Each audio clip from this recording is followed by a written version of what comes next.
Students, आज हम आपको एक्सप्लेन करेंगे क्लास 10th NCERT क्षितिज पुस्तिका हिंदी चैप्टर 1 है सूरदास काव्यखंड में। और आज हम आपको एक्सप्लेन करेंगे इसके क्वेश्चन आंसर। पहला क्वेश्चन है, गोपियों द्वारा उद्धव को भाग्यवान कहने में क्या व्यंग्य निहित है। यानी गोपियां उद्धव को भाग्यवान कहती हैं, तो इसमें व्यंग्य करती कमेंट करती हैं, तो इसमें कौन सा कमेंट यानी व्यंग्य उसमें है। तो इसका आंसर इस तरह से लिखेंगे, गोपियों के द्वारा उद्धव को भाग्यवान कहने में यह व्यंग्य निहित है। यानी ये व्यंग्य यानी ये कमेंट है कि उद्धव वास्तव में भाग्यवान ना होकर अति भाग्यहीन है। वे श्री कृष्ण के सानिध्य में यानी श्री कृष्ण के साथ में रहते हुए भी उनके प्रेम से सर्वदा मुक्त रहे। यानी उनके साथ रहते हुए भी उनके प्रेम से हमेशा मुक्त यानी दूर रहे। श्री कृष्ण के प्रति कैसे उनके हृदय में अनुराग उत्पन्न नहीं हुआ। यानी श्री कृष्ण के साथ कोई व्यक्ति एक क्षण भी अगर व्यतीत कर लेता है तो वह कृष्णमय यानी वो भगवान कृष्ण के में लीन हो जाता है।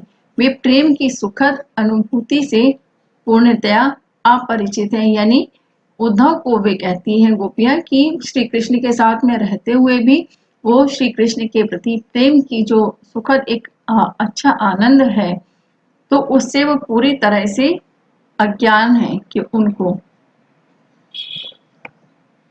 फिर नेक्स्ट क्वेश्चन है, उद्धव के व्यवहार की तुलना किस किस से की गई है। तो इसका आंसर इस तरह से लिखेंगे, गोपियों ने उद्धव के व्यवहार की तुलना निम्नलिखित उदाहरणों से की है। पहला है, गोपियों ने उद्धव के व्यवहार की तुलना कमल के पत्ते से की है। यानी जो नदी के जल में रहते हुए भी जल की ऊपरी सतह पर ही रहता है। कहने का तात्पर्य यह है कि जिस तरह से कमल के जो पत्ते होते हैं, नदी यानी तालाब में जो कमल खिलते हैं, कमल उसमें खिलने के बाद भी उसके जो पत्ते उस पत्तों पर कमल के जो पत्ते होते हैं उन पर पानी बिल्कुल नहीं ठहर पाता है और पानी से ऊपर होते हैं कमल के फूल के पत्ते। यानी जल में रहते हुए भी जल का प्रभाव उस पर नहीं पड़ता है। इसी प्रकार श्री कृष्ण का सानिध्य पाकर भी उनका प्रभाव उद्धव पर नहीं पड़ रहा है। फिर नेक्स्ट क्वेश्चन है, गोपियों ने किन किन उदाहरणों से उद्धव को उलाहने दिए हैं, यानी कमेंट किए हैं, व्यंग्य किया है। यानी गोपियों ने किन किन उदाहरणों के माध्यम से उद्धव को उलाहने यानी ताने दिए हैं। तो इसका आंसर इस तरह से लिखेंगे कि गोपियों ने कमल के पत्ते, तेल की मटकी और प्रेम की नदी आदि उदाहरणों के माध्यम से उद्धव को उलाहने यानी ताने दिए हैं। प्रेम रूपी नदी में पांव डुबाकर भी उद्धव उस प्रभाव से दूर हैं यानी प्रभाव रहित हैं। श्री कृष्ण के सानिध्य में रहते हुए भी वे श्री कृष्ण के प्रेम से सर्वथा यानी हमेशा मुक्त रहे यानी उनसे दूर रहे। फिर नेक्स्ट क्वेश्चन है, उद्धव द्वारा दिए गए योग के संदेश ने गोपियों की विरहाग्नि में घी का काम कैसे किया। विरहाग्नि यानी श्री कृष्ण से जब दूर हुई हैं तो उनके विरह में गोपियां बहुत तड़पती रही। तो इसका आंसर इस तरह से लिखेंगे, गोपियां श्री कृष्ण के आगमन की आशा में दिन गिन रही थी। वे अपने तन मन की व्यथा को चुपचाप सहती हुई श्री कृष्ण के प्रेम रस में डूबी हुई थी।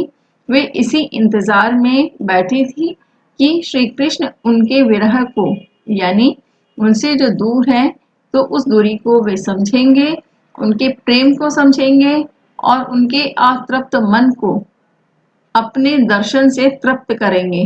परंतु यहाँ सब उल्टा होता है।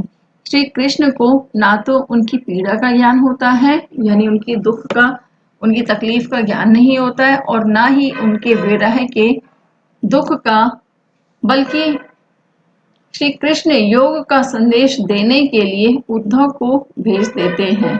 विरह की अग्नि में जलती हुई गोपियों को उद्धव ने कृष्ण को भूल जाने और योग साधना करने का उपदेश दिया, जिसने गोपियों के हृदय में जल रही विरह की अग्नि में घी का काम किया और उसको प्रज्वलित कर दिया, यानी उसको जला दिया।